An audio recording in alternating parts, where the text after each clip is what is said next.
All right, so this is my job. This is what I really want to get done and want to accomplish with you guys today. So these are kind of the agendas. Number one, I want you guys to be able to create a basic T table that matches your skills with the needed skills listed for the job description. If you're familiar with this, hang in there. There's a reason that I actually go through this material again, because it is so vitally important with today's interviews and today's sending out resumes. So there's a reason why we emphasize it so much, because employers expect it. We're going to be talking about, I want you to be able to name 3 advantages of networking. Now, I know sometimes, and even me, networking, ew, I would argue that it's easier today doing networking than it has been ever before. So particularly for the introverts out there, networking is actually considerably easier than it used to be. The other thing I want you to be able to do is understand when and why it's important to take experience off and qualifications that go beyond the company's needs. Now, this can be difficult, but this has actually been proven to be successful. Knowing what and where to put certain qualifications and accomplishments can spell getting the job versus not. That's why we talk about it. I want you to be able to avoid the common pitfalls of being seen as overqualified, and that goes hand in hand with the bullet point that was right before that. Frequently, you're perceived as overqualified when you're just putting either too much on the resume or maybe stuff on the resume that they are misinterpreting. Okay, and finally, successfully keep the momentum of a job search going for as long as it takes. And that final point, by the way, actually comes directly from the employers themselves. Real quick note that I'm going to throw in that sometimes I forget. Yeah, we'll certainly be mentioning age discrimination today, but I'm going to let you guys know that I don't spend an enormous amount of time talking about it. And the reason is this. The problem with age discrimination is there really isn't anything that we can do. We can't really change the mind of the person sitting across the table. With such limited time that I have, what I want to do is empower all of you, and I want to be able to talk about the things that you do have control over.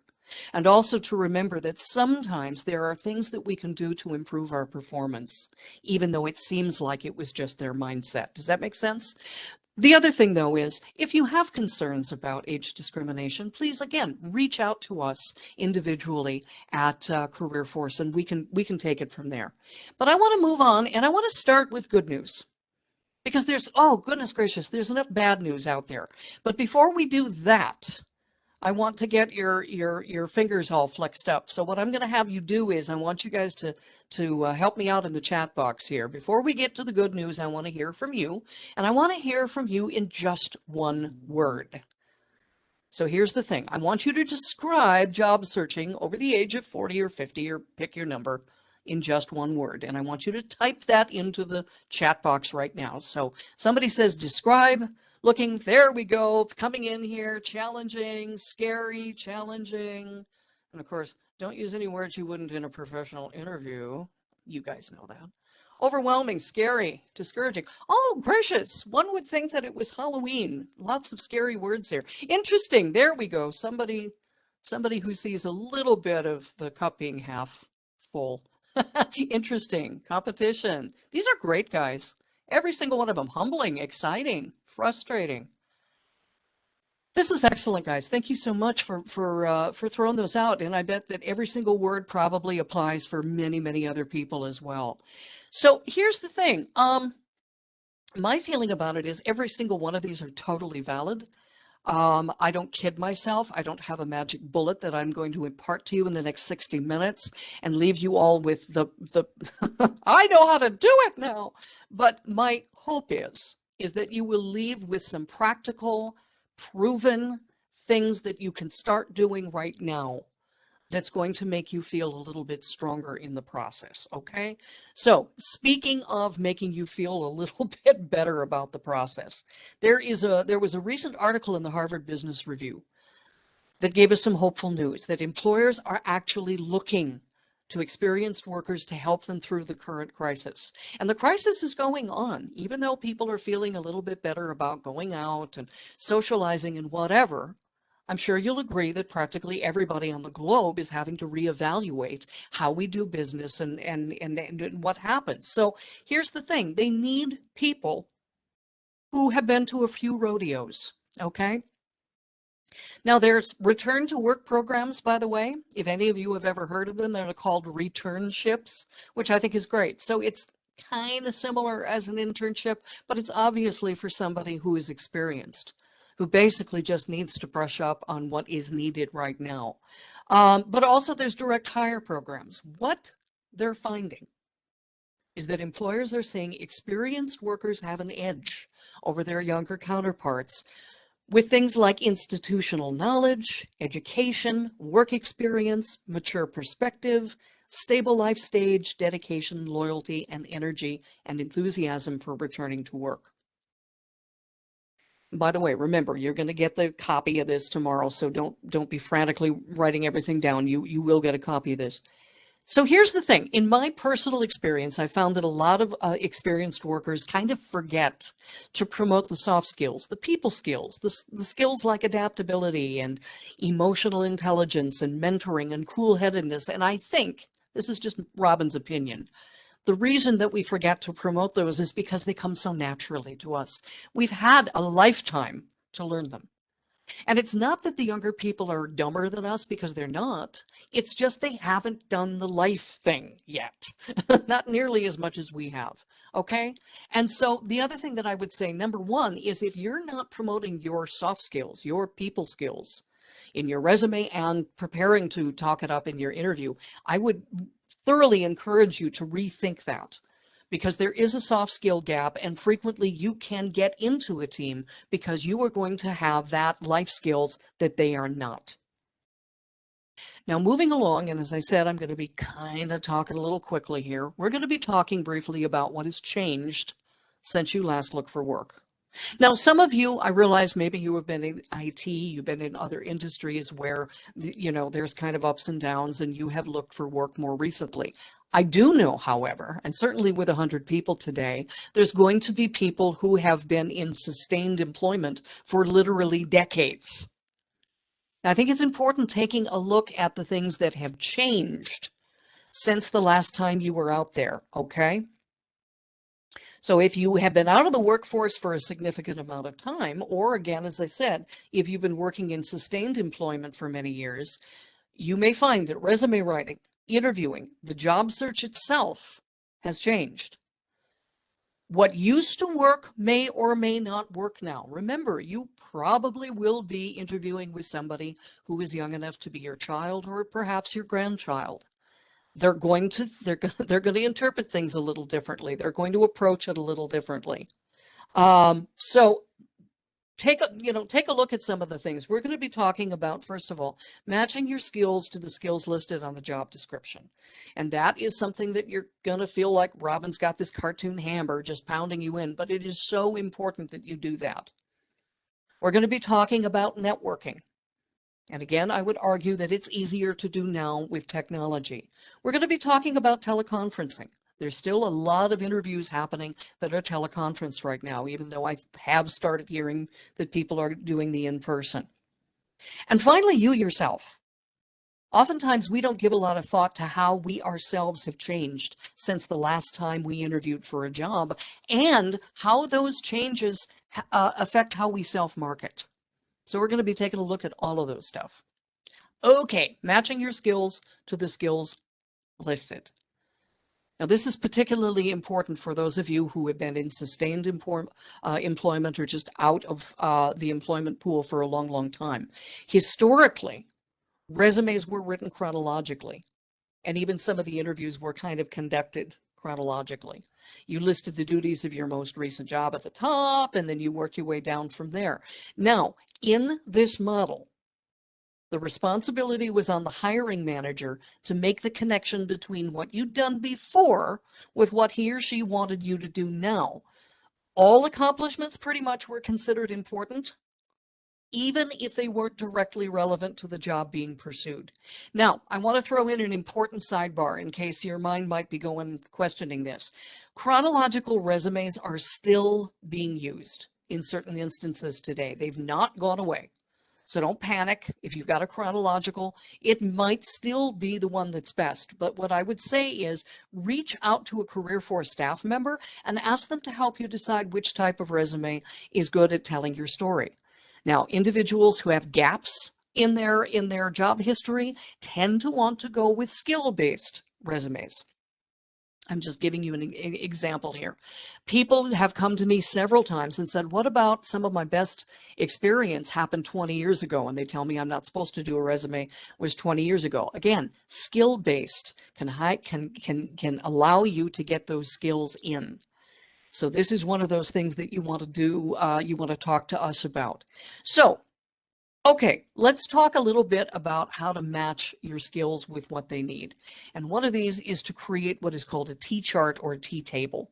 Now, what I'm teaching you right now is an exercise that you will do alone. This is not something that you would give to an employer. This is something that you just simply work out at home. So what you can do is you can literally just take a tablet, draw a big old T on a piece of paper. The first thing you want to do is start by listing words from the job description that they say they need. Okay? So in this particular example, this is an HR job. We want people with experience recruiting team members and experience as a human resources business partner and working with various departments to determine candidate skills. On the right-hand side, and I'm sure you're already ahead of me, you're simply going to write down your accomplishments with each one of those. So in a nutshell, the idea of the T-chart or the T-table is basically you saying, you want this? Great, I've got it. Here's how. You want this? Great, I've got it. Here's how. You want this? Great, I have it right now. Now, again, some of you are already ahead of me. You're thinking this might be applicable for the applicant tracking software. And for those of you unfamiliar with that term, applicant tracking software is a scanning software that more and more HR departments are using to make sure that there's actually a match in the verbiage of your resume with what they say they need. And if there isn't a lot of a match, sometimes they will discard your resume without a living human being even seeing it. So doing this idea of you want this, great, I've got it, here's how. You want this, great, I've got it, here how, is basically helping you write that resume so that they see immediately, oh, this person has what I need. I would suggest using their verbiage unless it changes the nature of the work. Okay, so for example, they may use the phrase customer experience. I'm using customer service. I can feel pretty confident in changing it to customer experience because it's not changing the nature of the work. So just keep that in mind, that as long as it doesn't misrepresent what you have experience in, you can go ahead and use their verbiage because they're going to be looking for that. Okay? Now, as I said, I'm going to be moving kind of quickly here because I want to make sure that we have time for the questions that are coming in. It sounds like looks like people rather are adding questions here in the chat. Thank you, guys. That's excellent. So let's talk a little bit about the other thing that is changing, and that's networking. And this is really important for experienced workers, particularly, guys. Experienced workers tend to get jobs through networking more than other age groups. The deal is the statistics are consistent. 75 to 80% of jobs comes from knowing somebody who knows someone. A sobering reality is that there are many jobs available that will not appear in job boards. So if you are only looking at job boards right now, you're cheating yourself because there's a whole bunch of jobs out there that will not be posted. The jobs that I'm talking about are advertised through word of mouth, associations, company-related websites, social media, that kind of thing. Networking and informational interviews can really help the experienced workers, especially ones who have been out of the job hunting gig for a while. Okay, so for example, let's say that you now want to make a career change and get into something that you've never done before, or you're like me and get into something that you haven't done for years. Now, the big question for you is, do you have skills that will make you competitive? And I use competitive a lot. It's not just enough to have the skills that make you qualified. You got to think about, even though it's hard to, you got to think about the people who are going up against you. Do you have what it takes to be competitive? The best people to give you the answer to those questions are the ones who are actually doing the work that you seek.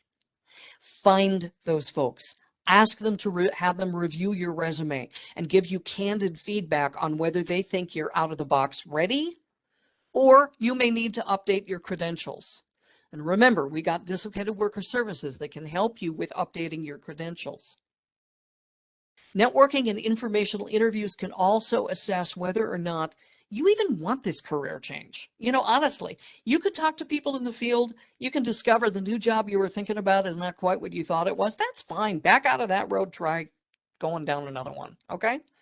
And then finally, talking to people who are doing the work that you want to do or you're thinking you want to do can also give you insider tips about jobs that are coming on down the line. So you may talk to somebody and they may say, yeah, we don't have anything right now, but I can tell you that they're actually planning for this in 6 months. Okay. Let's see, what else? Oh, they can also give you kind of ideas about, hey, if you get the certification, this is going to put you over the top. Use this language, don't use that language, that kind of thing. All righty. And finally, more experienced workers are choosing to focus on a specific company. I think I'm screwed up with my slide here. I haven't done it for a while. Sorry. But people are looking at specific companies or organizations rather than waiting for jobs to be posted, okay? So think about a company that really interests you. Research it thoroughly. Review your qualifications, especially the skills that you think are going to be really valuable in this time of rebuilding.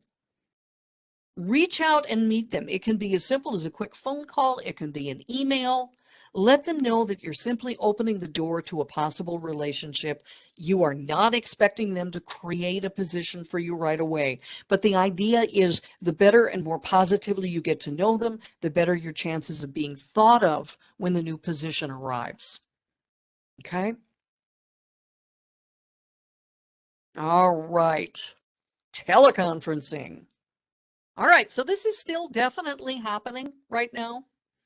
And I'm just going to go through, I'm going to sketch very broadly here. So if there are people right now where this may be one of the few teleconferences you've been part of, you may have some additional questions as we get on board with this. So feel free to ask. Okay, so let's talk about it. So first of all, if you haven't done it a lot, number one, you're doing it now, which is really great. The biggest thing that I would suggest is just practice. If you've got friends and family that you can Zoom with, that's fine. I would say don't worry about knowing their specific platform because there's a lot of them out there and you probably couldn't try every single one of them, but just also be assured that they're going to make it as easy for you as possible. It is not in their best interest to have a complicated, difficult program. They want to make sure that you're getting in there as quickly as possible, okay?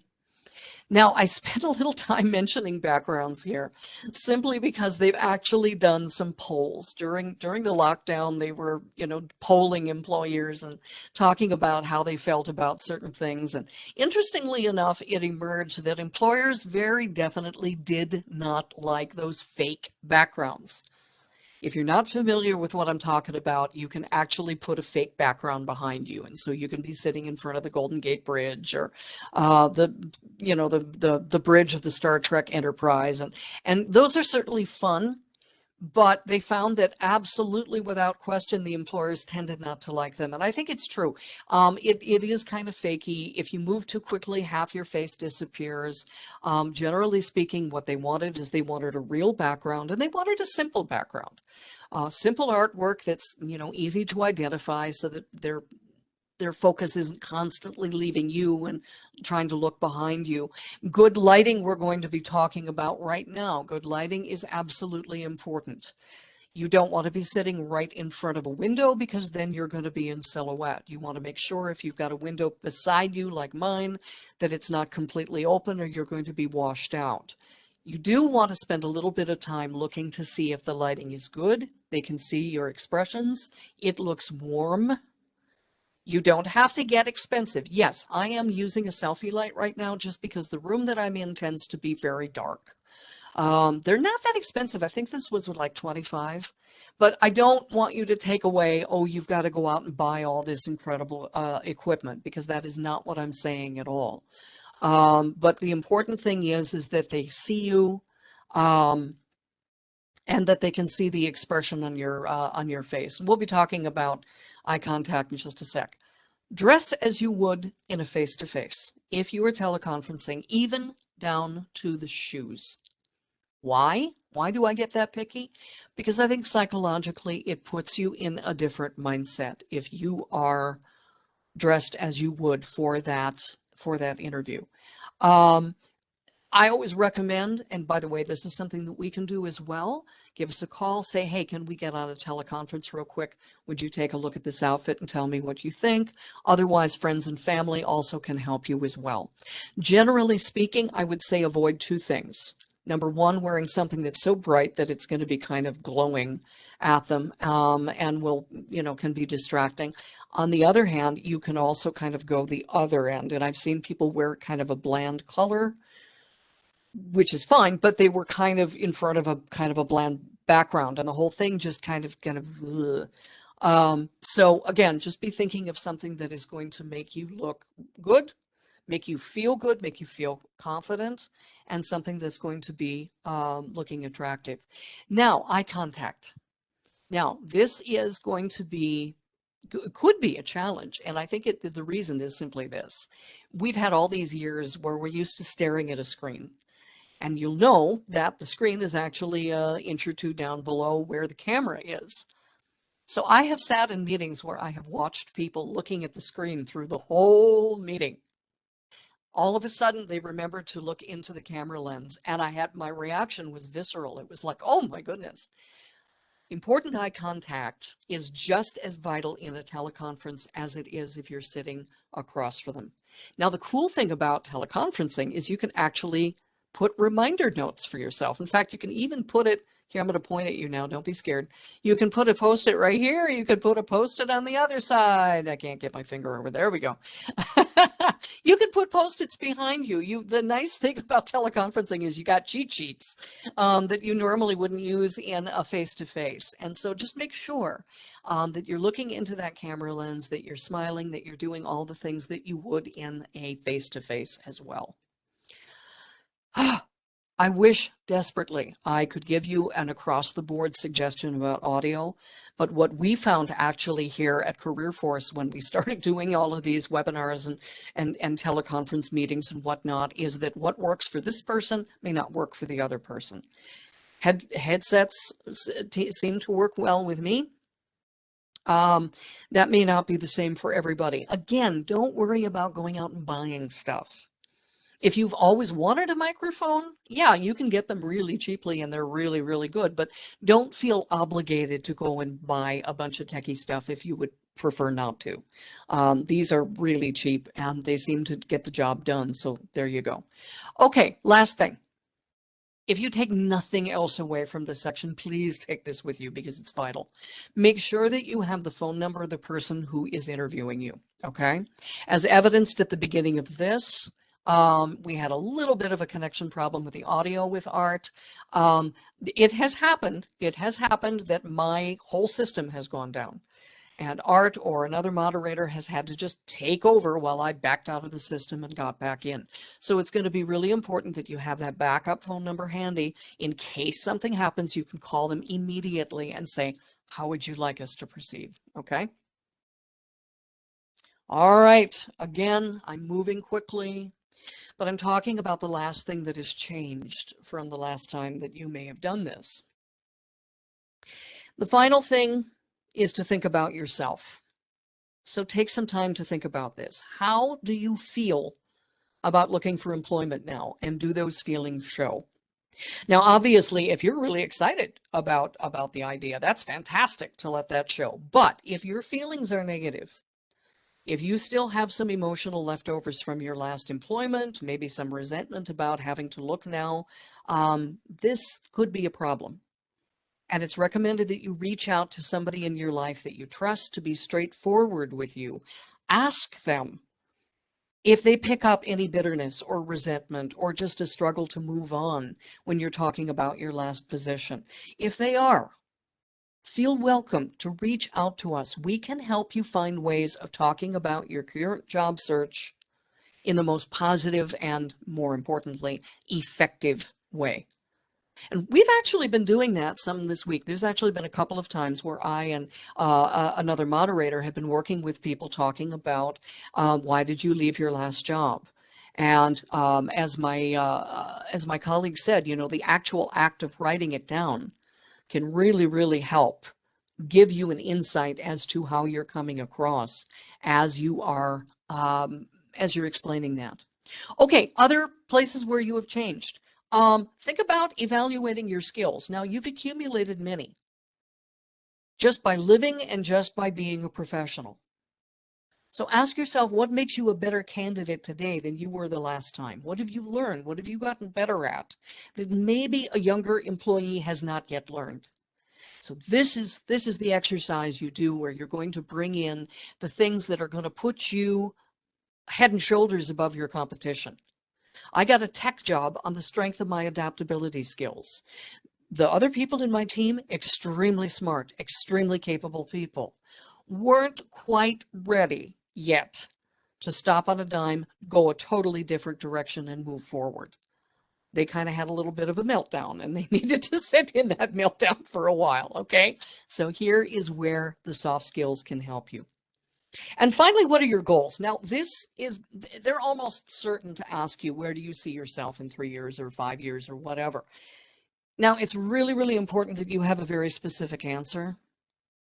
Your goal may really be to retire in 3 years, but I would really advise you to work with us about how to answer that question carefully so that A, it's honest, but also it's something that won't take you out of consideration.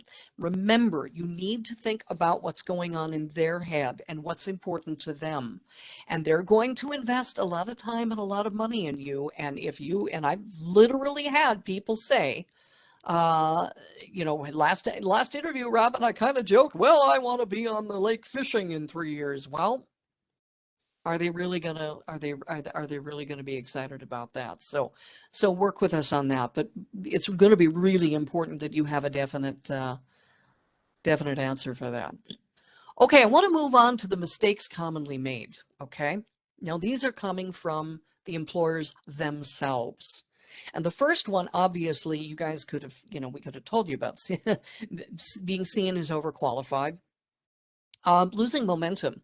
That's another thing. People start the job search and they're all excited and they're ready and they're organized, and then life intervenes and it just kind of falls off.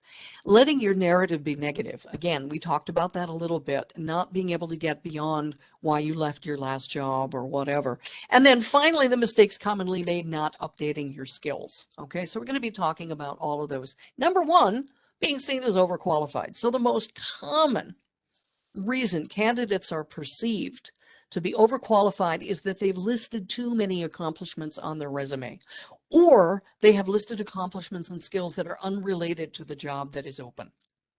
For example, so a former restaurant manager genuinely wants to go back to being a cook. You know, she's at the point in her career where, you know, she's been there, done that, doesn't want to do it again. Now, her resume might be sending the wrong message. If, for example, she talks about reducing operating costs, especially if the job that she's going for has nothing to do with operating costs. Now, that's a great achievement, and she's probably really proud of that. But the problem is, if the job she's going for is not going to have anything to do with operating costs, the message she could be inadvertently sending is that she might be tempted to offer advice to her boss about how the kitchen should be run. And they may not be entirely, positive about that. So that's why we come back to this idea of matching your skills to what they actually need, and focus on the skills listed on the job description and not at other accomplishments that they achieved at a higher level. So I think I mentioned this before. A skills-based resume would probably be best in scenarios like this, and we can help you with the different kinds of resumes, not only in our resume workshop, but also in a one-to-one. The other thing is think about real carefully about including unrelated accomplishments as well. So maybe you on your own started a neighborhood philanthropy scheme and it worked really well and it got local media coverage and it was, was actually expanded out to other states, and that's great. But if the job that you're going for is a very quiet job where you sit at a computer all day long and you don't do a lot but type, you might be inadvertently planting the seed of doubt in their mind. Oh, are they going to be bored with my job? It sounds like they're really creative. I don't know if they'd really like that job or not. So again, be thinking about when you're putting accomplishments, be thinking about not only how is this going to be perceived well, but how it could be possibly perceived as almost a negative. Now we're going to move on to the interview portion of this. And again, talking about mistakes that can kind of mess people up a little bit. It's important to remember that millennials and Generation Z are the folks who are going to be interviewing you now. Now, these folks are highly collaborated and team-oriented. So there can be a culture shift. Now, I'm Generation X, and speaking in general broad terms, we kind of are typified as being the lone wolves. We are the ones where, tell me what you want to do, let me go off and do it. That's kind of what we do. If you've been the boss for a long time, it can be really easy to slip into boss mode as you speak and speak as you did when you were in charge. Now that can, not always, but it can come across as threatening or off-putting. You might be like me. Now, I've got a long experience in public speaking and theater. I tend to speak with confidence. But the thing about it is confidence can sometimes be misunderstood as somebody who may not want to listen. They may not want to consider other points of view. So it's a tricky line to walk. So again, mock interviewing with us, with family and friends, is a great way to practice listening techniques and looking for opportunities of communicating that you're looking forward to a chance to fit in with their team that they already have established. Okay? All right, I'm moving quickly. Thank you so much. Keep the questions coming because we're really close to getting to them now. One of the biggest challenges that people report in looking for work is just kind of running out of steam. As I said, they start with loads of enthusiasm and momentum, and then family commitments come in, or frustration gets the better of them. What I say is, if you are determined to obtain employment, make goals for yourself now, but also seek out a support network, people who will help you stick to your plan. I always recommend thinking of it as a marathon rather than a sprint. So when you think about it, marathon runner needs hydration and fuel all the way through the race. You will too. Now, you could snag a position shortly after starting your search. That's great, but don't beat yourself up if it doesn't happen right away. It is generally taking a little longer.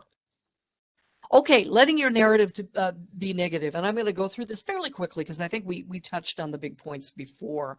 But if you've got some residual bitterness regarding a former employer, seek assistance in finding truthful, that's important, neutral language to use when talking about them. If a new employer gets the impression that they're interviewing a really judgmental person who's sitting there with a lot of emotional baggage, it's going to be really natural for them to choose the other candidate who's excited and positive and enthusiastic about the new opportunity. By the way, this is not to say create fake excitement. I mean, they can spot that immediately, but I always say leave the baggage at the door, bring in your skills and accomplishments instead. Be careful about word choice. The words fired and laid off are not interchangeable. Laid off means that you lost your job because your organization closed, restructured, downsized, moved on, that there was no longer a need for your particular position. A lot of people have been laid off due to COVID-19. They're still happening with the aftershocks. There's nothing to be ashamed of. A lot of people are dealing with it.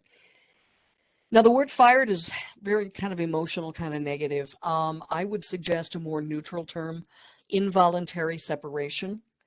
And I would highly encourage you to overcome the understandable discomfort and really, seriously, guys, work with our team on how to talk about those times when maybe it was your bad. If you're fired, don't represent yourself as laid off because an employer doing a background check can find that out immediately. But here's the other thing that we found out a lot when we used to do in-person classes. Being fired happens much more than you would think. And there's a lot of ways that you can address that issue of why did you leave your last employer in a way that is truthful and yet effective for you. Okay, I'm going to move on to a slide that I keep telling myself I am going to update one of these days. Okay, not updating your skills. So here's the thing of it. If you've been employed for the same organization for, 30 years or so, you have a solid set of skills that your particular organization needed you to have. However, when you go out exploring other organizations, even if you're going to stay in the same industry, you may find that other organizations need some skills that maybe you don't have. Okay.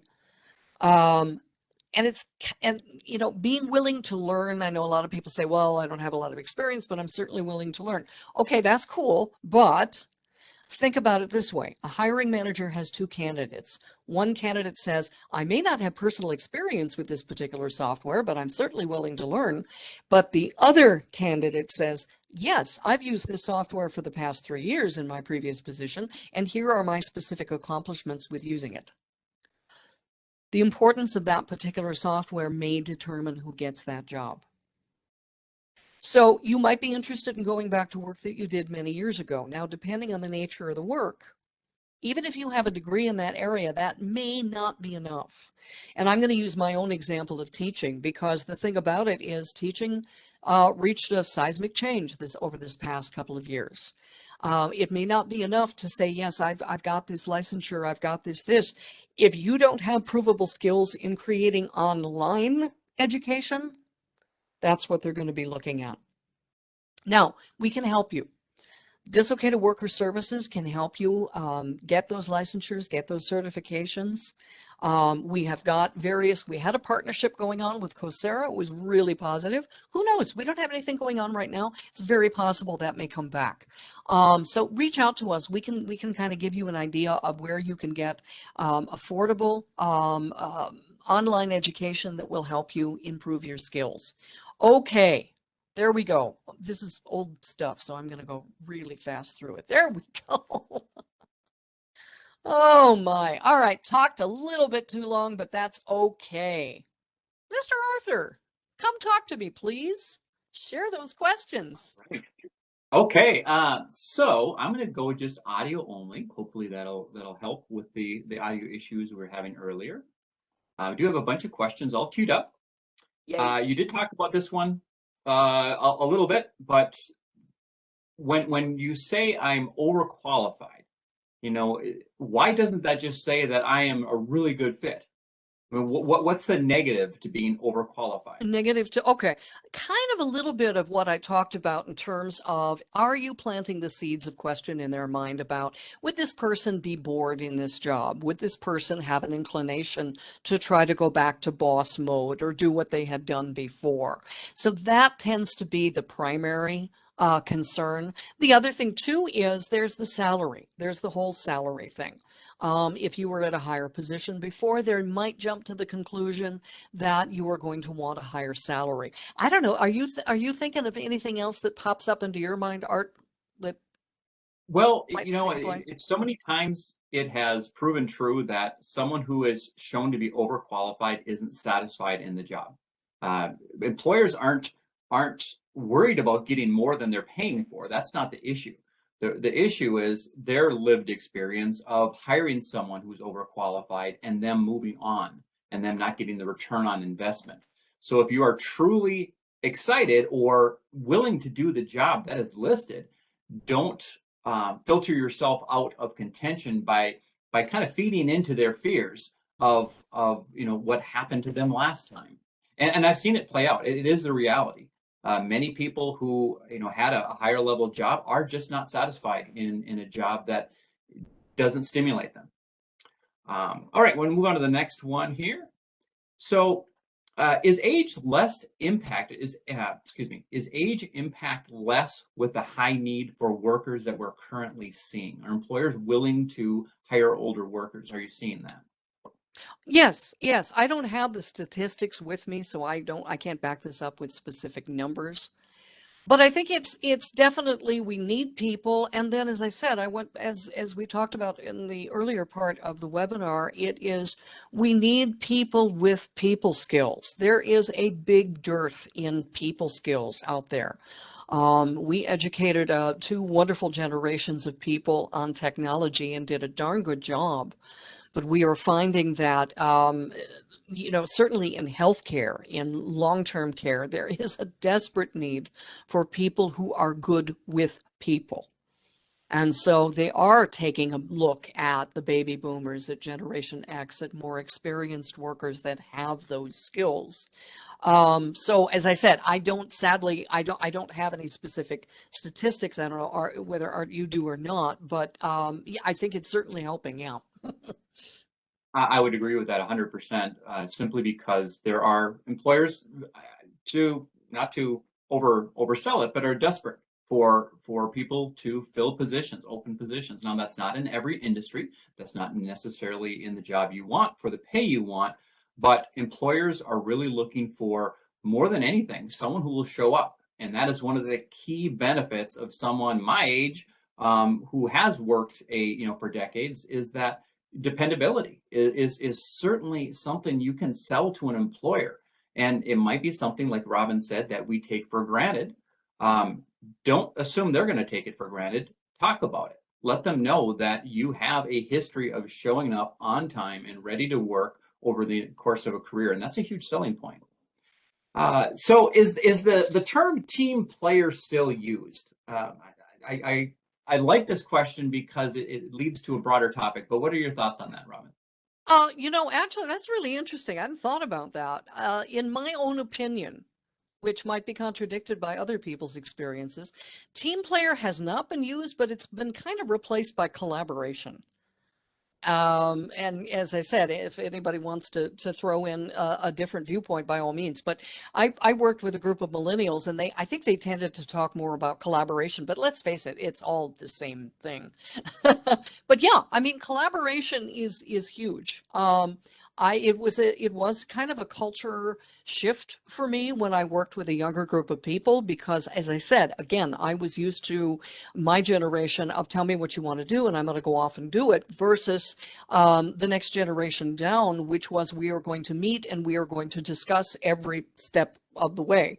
And so, yeah, I would say if you have those skills, again, make sure you don't stereotype younger people, just as you don't want to be stereotyped. But I think it's a fair assumption to say that a lot of younger people are going to be looking for collaborative and group work.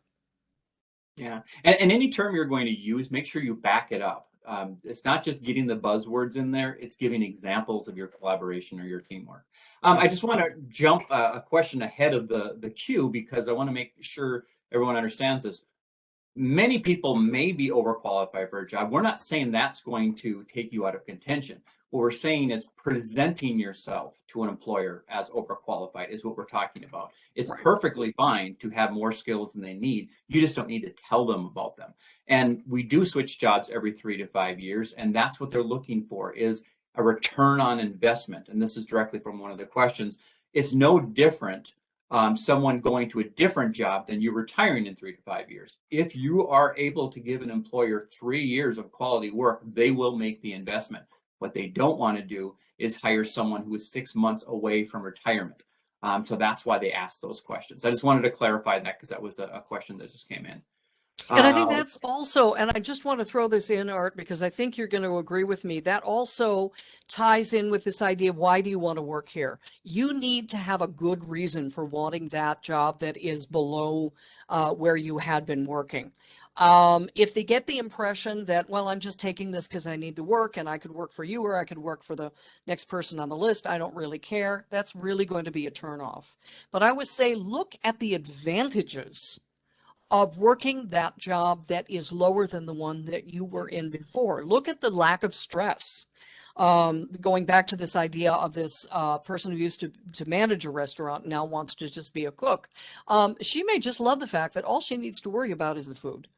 and putting out the absolute best food she can for her customers, and doesn't have to worry about payrolls and work schedules and all of that kind of stuff. So make sure that if you are going for a job that you are technically overqualified for, that you're going to sing the praises of that opportunity, of that job, so they get the idea that you're choosing them deliberately. Yes. Yeah. Making the case for why you'd be happy in this job. It would be awesome. So a couple of questions kind of tied together here. When you are, maybe only going back 20 years, 15 years, whatever, but you've had a job for 30 years. We don't recommend that you lie. In fact, you shouldn't lie about anything. What we're saying is most jobs can be segmented because you got a promotion, the name of the company changed. So we're listing actual dates. We're not lying about the dates. So when someone says, and this is directly from a question, you worked for this company since 1998, and then you're asked about it, and they find out you've actually worked there since 1981. If you told the truth about that segment of your career with them, that's perfectly fine. You're in the interview. You can overcome objections. We're just saying that a resume shouldn't pose to an employer that you're someone potentially who is really close to retirement. I'm in my 50s, and if I went back to my 1980s employment, that's all good stuff. There's good skills there. It doesn't help me because they're only really looking at what I can currently offer anyways. So I'm not going to lie on a resume. When I get in there, they're going to see the gray, and I can overcome those objections while I'm there. So no, we're not asking you to lie. Someone asked, should every resume be tailored to that job opportunity? Do we tailor every resume? I try to avoid absolute words like should, but I would say that, yeah, I would highly, highly, highly, highly recommend it. Just because that is the expectation now of more and more employers. They want to see really, really quickly how much of a match you are for that particular position.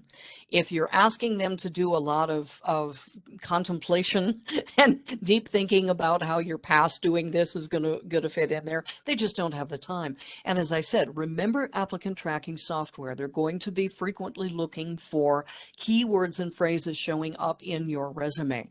And that means you are going to have to use their language. Again, as I said, making sure that you're not misrepresenting yourself simply to get their words in. But definitely tailoring it so that they can see without a doubt that you are a good match. Two questions about dates on resumes.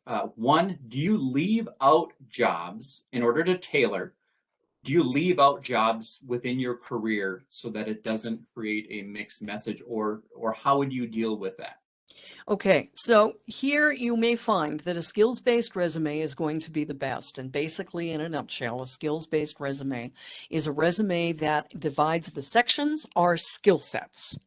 Okay, so I may send out a resume that starts out with delivery skills. So delivery is what I'm doing right now, presenting material for an audience.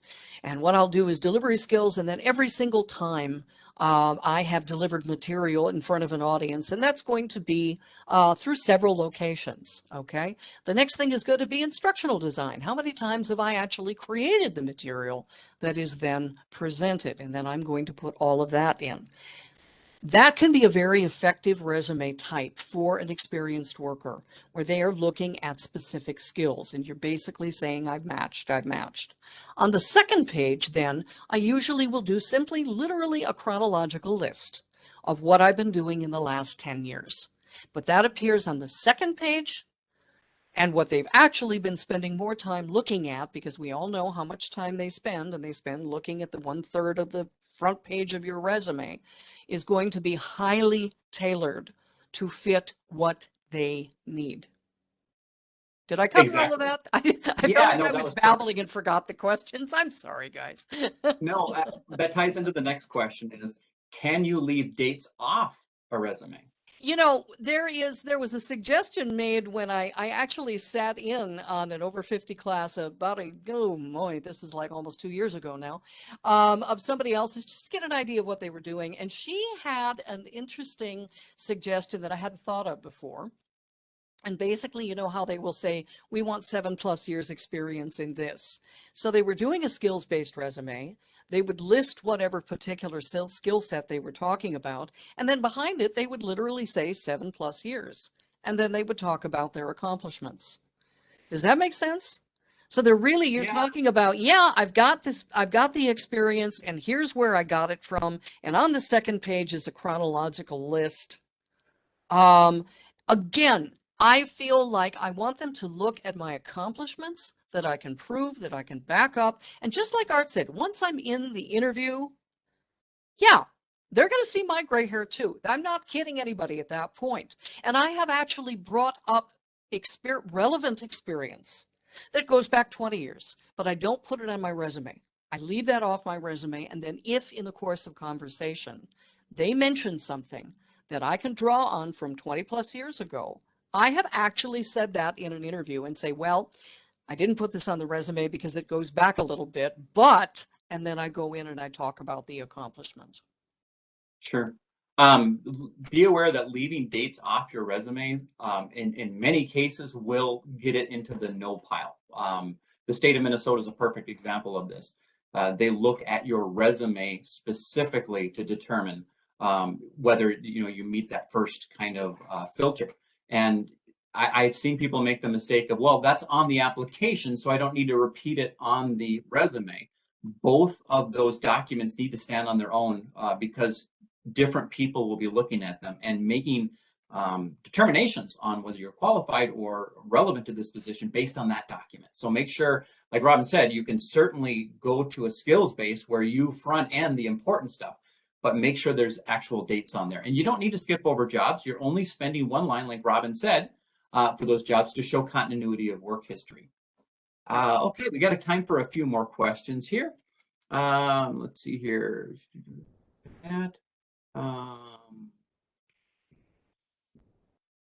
There was some questions about T-charts. Robin did talk about the T-chart. It is not meant to be something you give an employer.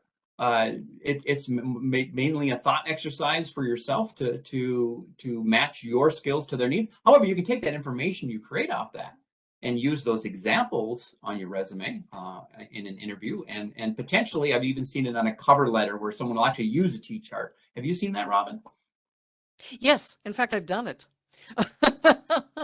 I love T-charts, Art. I think you've heard me go on about T-charts before. I learned it from Career Force as a participant years ago, and I thought it was a brilliant idea. And I have used it ever since. And the other thing that is really cool, I wanted to throw out this too as a reminder about T-charts. T-charts are also really, really handy in determining whether you want to go after the job or not. Remember, we've been talking about when is it to your best interest to get retrained or have have skills reviewed.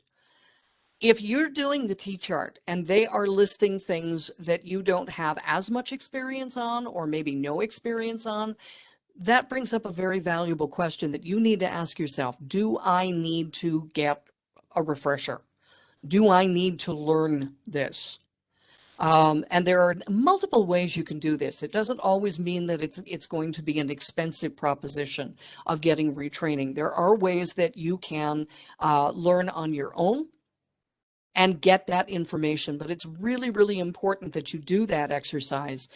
And so that also that you are prepared to address those questions. If there is a software I'm not as familiar with, number one, I want to ask myself, how can I get familiar with it within my financial reality?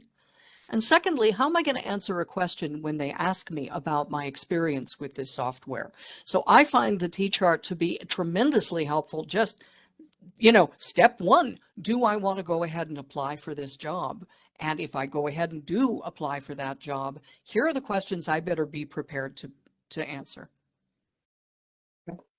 Someone asked a great question about how you contact the Career Force location to have your resume reviewed. There'll be some more information in the follow-up material, but I'm going to send everyone a link to the locator. There are 16 locations that have in-person appointments available, but most locations will be available to review your resume. take a look at that career force location, find the one nearest you. If there are appointments available, it'll be right on their specific webpage towards the bottom. Someone asked a question about, filling in skills gaps. And I'm just going to throw in something. I'm just going to put it into the chat here. There are a lot of free resources out there. And if technology is one of the ones that's holding you back, this GCF Global link I sent you, I specifically sent it on Excel because that's one that's really requested by a lot of employers. There's a difference between I don't know how to do something and I'm currently in the process of becoming more proficient in it. That can really help. Of course, experience is great, but if you don't have it, what's the next best thing you can offer an employer? One more question here, Robin, as we wrap it up. All right. Let's see here. Oh, we'll do 2 questions because I think this is a quick one. Okay. It's there's a question that's very specific. So we only add 10 years on the resume. How far back do we go, and are there exceptions? Oh, absolutely, there are exceptions. Again, just take a look at the skills and when you actually displayed them. I would say that if you feel like you can talk about really, really relevant skills and it goes back further than 10 years, yes, I would certainly put it on there. But again, the idea here is that you focus on the fact that you've got a perfect match. And honestly, I honestly feel that if you are telling a compelling enough story about how you have the skills that match what they need, age is going to be secondary. I'm not saying that it goes away completely. I'm not going to say that there aren't obstacles that may come down, but honestly, don't, because I feel like the conversation, people are really beginning to freak out about years and dates and things like that. What I really think is, think of your resume as a marketing document. It is your chance to market yourself in the shiniest way possible. Think about it as, well, no, I'm not going to use that. I'm not going to use that example because it's not a good one. But again, just think about what is the biggest sell point. Well, the sell point is I match these skills and these skills and these skills and these skills and these skills, and here's how. Perfect. Well, that brings us right up to the hour. Thank you, Robin. Thank you, everyone, for all the questions. I'll turn it over to Robin to wrap things up, and you can expect that follow-up email from me no later than 4:30 tomorrow afternoon. Absolutely, guys. And so, yeah, as Art said, thank you so much for being here. And what I really encourage you to do is look at today's webinar as step 1 of a process. Don't let the momentum go down now. Make sure that you keep the momentum going. And one of the great ways of keeping that momentum up, as I spoke with a younger gentleman just the other day, he says, how can I keep the momentum going? I'm saying, well, doing what you're doing right now, calling for a one-to-one consultation. And that can even happen just right over the phone. But the act of talking with somebody at Career Force can help that momentum going. So, all right, hope to hear from you soon. Have a wonderful day, everybody. Take care.